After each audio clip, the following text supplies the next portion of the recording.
Ladies and gentlemen, I don't give enough credit to CHCH for its retro afternoon programming.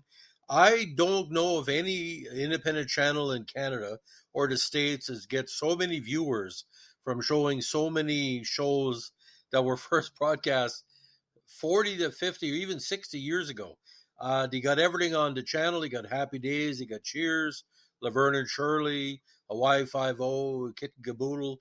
You got ER at night and old episodes of Matlock every once in a while. But really, the jewel of the crown, no pun intended, is a show that everybody used to love to hate. It was on for 9 seasons. The only show that got into the ring against Dallas and probably won for the ratings is got to be Dynasty. Now, Mad Magazine and my friends call it Dynasty. Do you know what it was on for 9 complete seasons? And it was on for quite a while until, with very little major ratings gear, until Joan Collins showed up as Alexis. Now, Dynasty, again, for those 5 people who don't know what it is American primetime TV soap opera created by, produced by Aaron Spelling. Produced by Aaron Spelling and created by the Shapiro, Richard and Esther. Aired on ABC from January 12th, 81 to May 11th, 89. Now, the big star, of course, is John Forsythe, his whole Magnet Blake Carrington. Linda Evans, a Big Valley fame, is his new wife, Crystal. And later, Joan Collins, the very, very terrific Joan Collins, as his former wife, Alexis. Some episodes she's good, sometimes episodes she's bad, sometimes she's ugly. Now, Dynasty was conceived by ABC to compete with Dallas on CBS. Ratings for the show's first season were unimpressive, but a revamp for the second season when Joan Collins showed up saw ratings jump to the top 20. By the fall of 82, it was a top 10 show, and by the spring of 85, it was the number 1 show in the States. The series declined considerably in popularity during its final 2 seasons, mostly because of the spinoff to Colby's, and it was ultimately canceled in the spring of 89 after 9 seasons and 220 episodes. A 2-part miniseries, Dynasty Reunion, aired in October 91. A reboot series started showing on the CW in October 2017. Now, it was nominated for a Golden Globe for Best TV Series every year from 81 to 86, winning in 84. The series spawned a successful line of fashion and luxury products, and of course the spin-off to Colby's, which starred everybody from Barbara Stanwyck to Charlton Heston.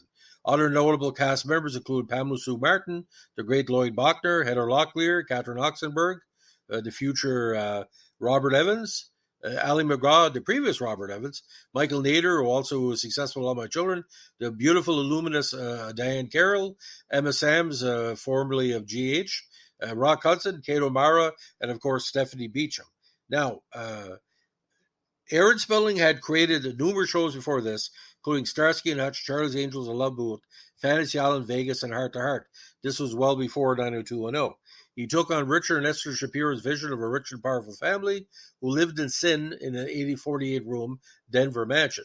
Now, in a lot of ways, it was worse than Dallas, but in a lot of ways, it was better.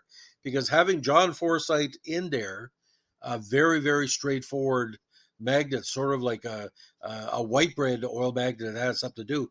JR, obviously, Mary Hagman could outact anybody, but sometimes it got kind of redundant. With John Forsythe's character, he seemed to be flawed, like he wasn't so self-aware. And having, Linda Evans, who was sort of like the early version of Bo Derek. The reason why Bo Derek was so popular because it reminded a lot of people of Linda Evans. And of course, Joan Collins, who can chew up scenery. And like my dad said, she's a female William Shatner and just as bad as an actor. But Joan Collins could bring the strangers to the show.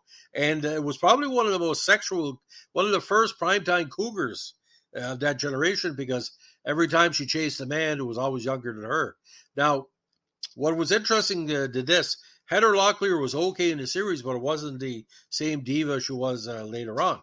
Now, for some reason, like miscasting, like when Pamela Sue Martin was on the show, replaced by Emma Sams, that made a lot different. But again, the Gordon Thompson character and the John James character, again, over the top like crazy. Whether gay or straight, that didn't really matter. So, ladies and gentlemen, if you have a moment, watch the big ratings that CHCH is getting on Monday to Friday, and check out the CHCH Retro. It doesn't hurt to look at the past. It shows that made us laugh and cry. Thanks for listening.